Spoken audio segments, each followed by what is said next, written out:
Thank you, Steve. Hello, everybody. My name is Andrew Thompson. I'm Chief Revenue Officer over at Symphony MediaAI. You guys can probably tell I'm not there. I'm actually recording this on demand. I appreciate Steve, Jose, and the rest of the OTTX team for affording me this ability, but I'm going to walk you guys through about a 15-minute or so kind of presentation, sharing with you guys a little bit about who Symphony MediaAI is, some of the challenges in the media and entertainment space today, and how we're uniquely positioned to help solve some of them. I do want to just thank again the OTTX team for allowing us to be a sponsor, for participating in this event. And we do look forward in future events to be able to meet you guys in person. And I'm going to try and make this as lively and engaging as possible, even though right now my audience is none. All right, so let me go ahead and share my screen.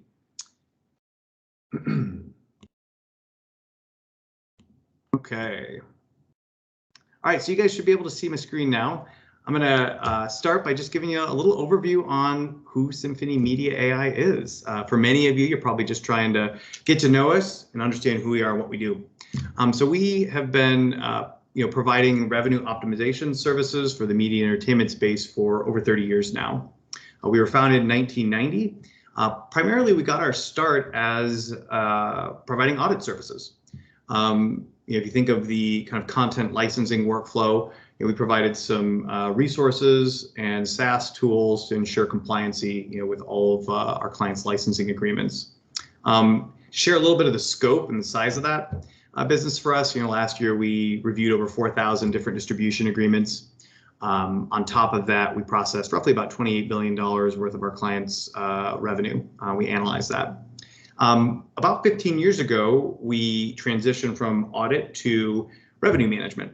And so, both traditional and digital licensing revenue, you'll be provided tools and services to be able to help manage all of that associated revenue.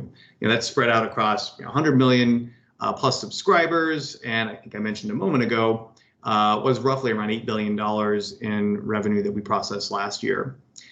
We have a real deep reach within the media and entertainment space. Right now, penetrating roughly about 90% of that marketplace. We'll get in a little later in future slides, providing some specific brands that we work with. Getting up to kind of present day, about 3 years ago, we were acquired by Symphony AI.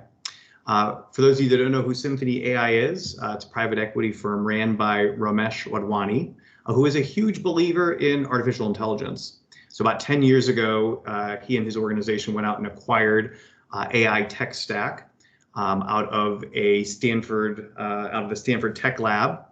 They're having some challenges kind of commercializing that. And then they went out and acquired it and have applied it to different businesses. You can see all the different businesses kind of underneath the main AI brand, Symphony MediaAI being one of them. In future slides, I'll chat a little more specifically and targeted on how we're leveraging this AI tech stack for the betterment of our clients. Before we get into that, though, I want to just chat high level about media and entertainment landscape today. So much going on, especially within the last couple of years, all these outside events like the pandemic, that are impacting the media and entertainment landscape today. Here's some things that are top of mind for a lot of folks that we're chatting with out there. The first is that, we've heard the phrase content is king. It was really an arms race for content right now.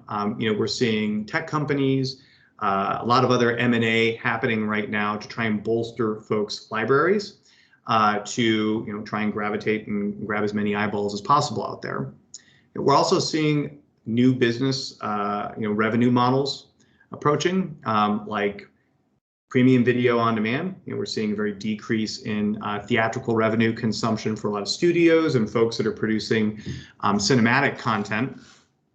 So there's new models like PVOD. There's been existing models like advertising video on demand, fast channels, where folks are looking for, consumers are looking for low-cost barriers to entry to gaining access to content, and content owners are looking for new paths for revenue, right? And so AVOD and fast channels present a nice way to be able to give the clients and consumers what they want, while companies have a new path to be able to make revenue. And then the last is, through the three areas I just referenced, there's so much data right now, and we're going to get into some of the specific sources of all this data, but so much data coming from, consumers, third-party systems and applications, that it can be incredibly challenging to manage all of that. But really, that's almost its own currency right now. So many insights that can be gleaned from, all of the content data that exists out there today. So I want to pivot and chat about some of the key revenue challenges that we're uncovered and have chatted with a lot of our clients about. The first is around siloed revenue. We're seeing a lot of revenue, both traditional revenue, digital revenue. Even within digital revenue, we're seeing silos of having different systems and groups manage AVOD revenue, PVOD revenue, EST type revenue, and so forth. And that can present challenges around being able to have unified dashboards to track all of that revenue. Also, a lot of money that goes into the vendors to manage those revenue systems, a lot of human resources that get thrown at solving for that.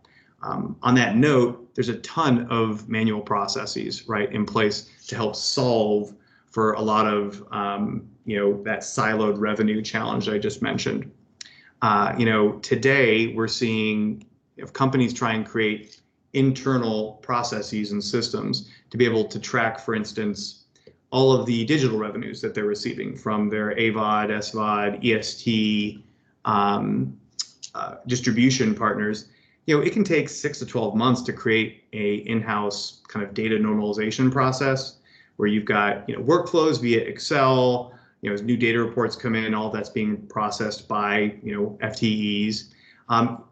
And so, when folks are collecting on that data, they tend to collect on it maybe quarterly, maybe monthly from a revenue reconciliation perspective. And when that happens, that's another 4-6 weeks that it can take that FTE just to normalize all that data to ensure that the proper revenues are being received and proper revenues are being paid out.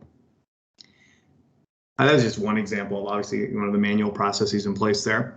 We also have a ton of data fragmentation, right? So you're seeing data, being delivered from your different digital partners, AVOD, fast channel, SVOD, EST, and so forth. And those reports can impact sales, sales content, finance, accounting, marketing, and different IT groups, right? They impact it all differently, right? Sales, a lot of the data that can come from all of your different digital distributor and partners out there, that can impact flat fees that are negotiated, AVOD revenue splits, EST pricing, SVOD, licensing, all of that, right?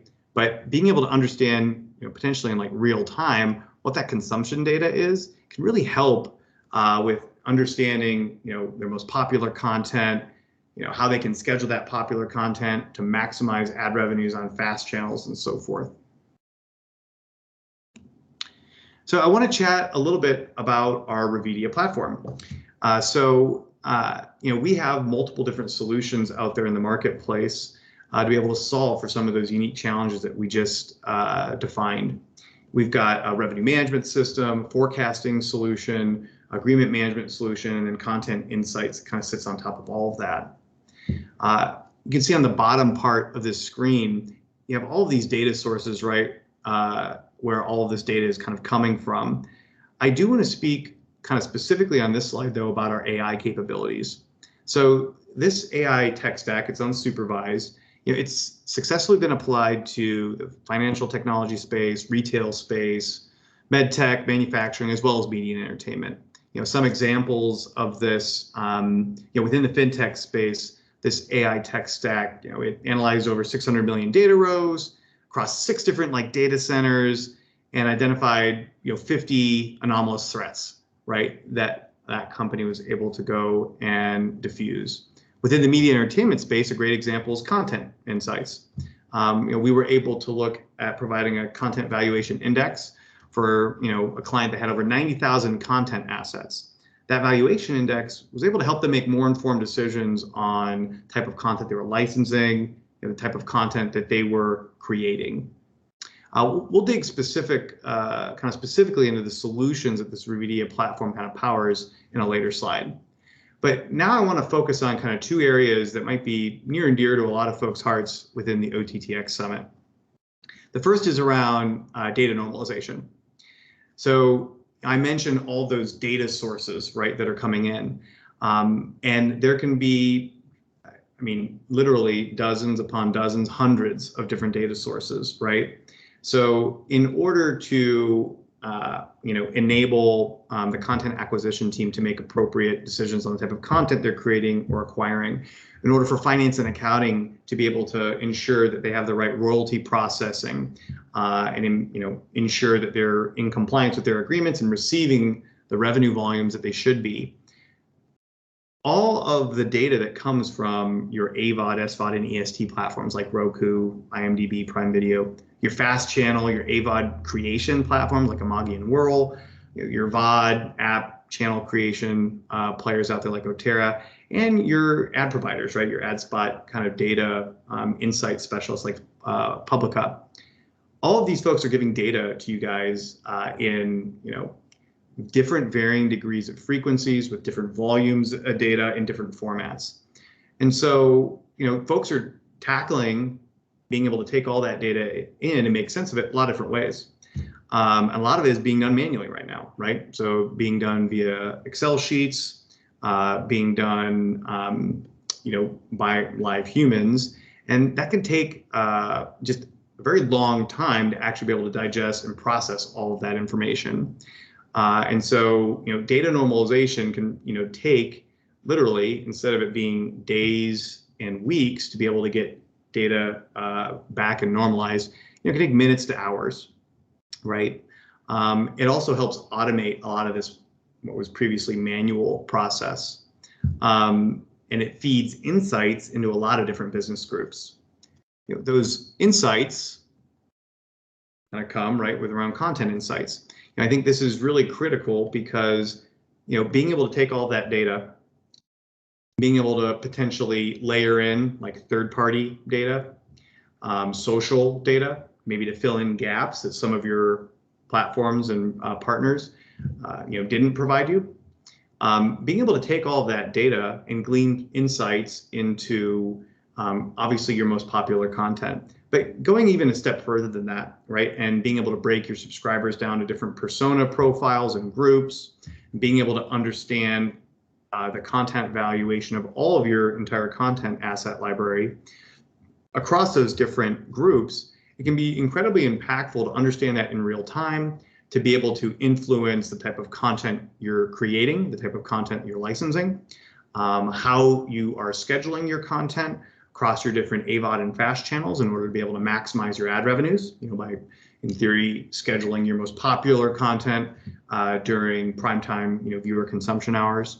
It also can impact your lifecycle marketing campaigns to ensure that you're reaching out to, your audience with, carousels of content that are part of your ecosystem that have a very high probability of resonating with them.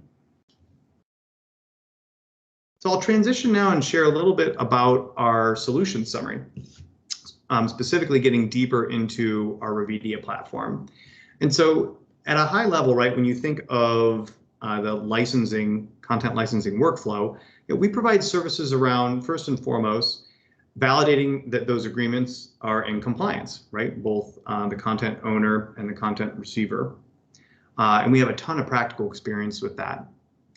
We also, in addition to actually conducting the audits, can provide insights and best practices for language, to be able to help maximize the type of data that you're getting back in addition to maximizing revenues.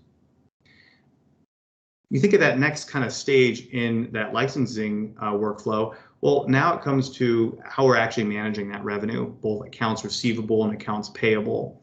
Our SaaS system that we've built manages all of that. It automates a ton of the process that was previously manual. It does a ton of data normalization and can glean a lot of those content insights that I've just mentioned. There's AI-powered forecasting that kind of sits on top of that to really help folks get, a 1, 3, 5-year look into, their revenue performance. There's some signal management components as well for a lot of traditional broadcasters that care about blackouts and live feeds. And then overlaying all of these products are our managed services team. which has a ton of unique experience onboarding clients, working with different digital partners, validating, right, that our rich APIs will be able to connect all of this data together. And every media and entertainment client that we speak with has very unique kind of custom needs, right? And so that managed services able is to help get folks onboarded swiftly as possible. So I've kind of highlighted some of the benefits overall of the unique way that Symphony MediaAI is able to help kind of solve for a lot of these challenges. It really comes down to really three things, I think, at a high level. The first is being able to provide a SaaS system that unifies companies' revenue, right, across traditional and all of the new digital revenue paths that are out there. The second is automation. We're taking a lot of legacy manual processes through accounts payable, accounts receivable, through forecasting, through data normalization, and automating that. And the last is having a unified data, being able to bring all this data together in one database, being able to glean insights from this that can then be shared with all the different groups that are impacted by folks' content licensing workflows, sales, content acquisition, legal, finance, accounting, IT. I mentioned earlier in this slide some examples of the folks that we work with. So, like I mentioned, we have a lot of deep penetration within the media and entertainment space. So I'm not going to call out specifically all of these brands, but you can see we've got some great quotes, great brands that we have worked with and been able to solve a lot of different challenges for. So wrapping up, appreciate all of your guys' time.